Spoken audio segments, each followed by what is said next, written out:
In the tradition of Malcolm X, peace be unto you. I define the Supreme Being as thought thinking itself eternally. Scriptural tradition dating back thousands of years has it that we were created in the image of God. Thus, to an infinitesimally small degree in the natural realm, we are like God, not God, like God, but only insofar as we think, and think without error. So, have no doubt, the high life is the life of thought, and thought occurs in the mind. Let's do a thought experiment. Imagine you're flying in a plane. You can see from your window for miles all around and up.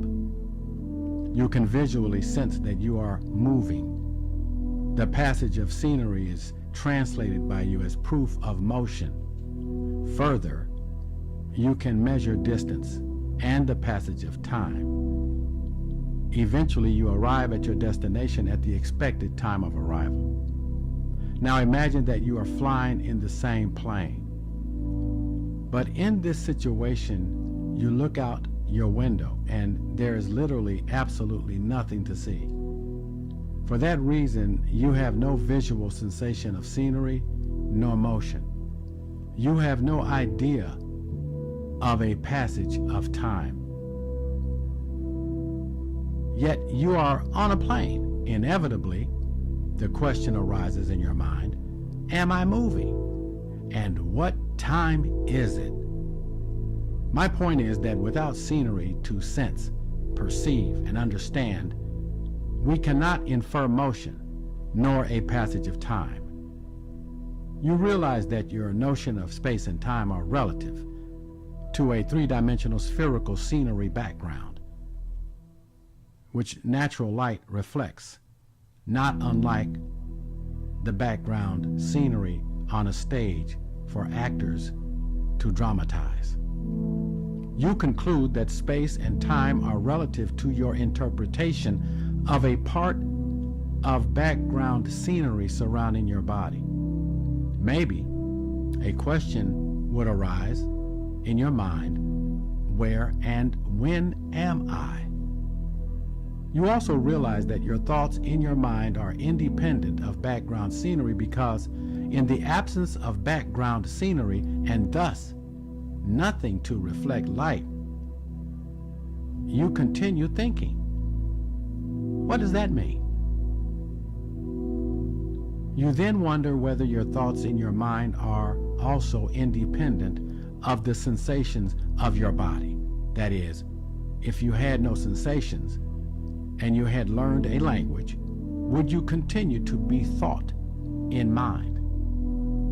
You then wonder what kind of nutrition would sustain your thoughts if you were not connected to your body. Would your thoughts need material nutrition, or would they be sustained by supernatural energy? What we can conclude is that without a three-dimensional natural background scene or sensation of any kind, just as a blind person, we would not be able to make judgments on spatial and temporal dimensions. Nevertheless, we would retain our thoughts in mind. We can also conclude that thought thinking itself can know itself independently of a three-dimensional and natural background scene.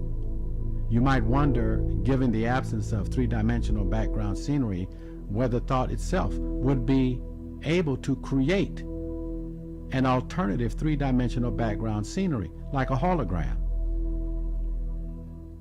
Could it do that itself for itself?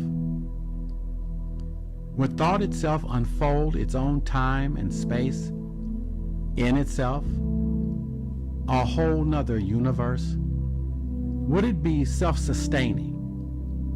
If so, where would illumination originate? We can conclude, like the philosopher René Descartes, that we can prove that we exist, as Descartes did several hundred years ago when he said, cogito ergo sum. I think, therefore I am. I am Dr. Stephen Nur Ahmed. Peace be unto you.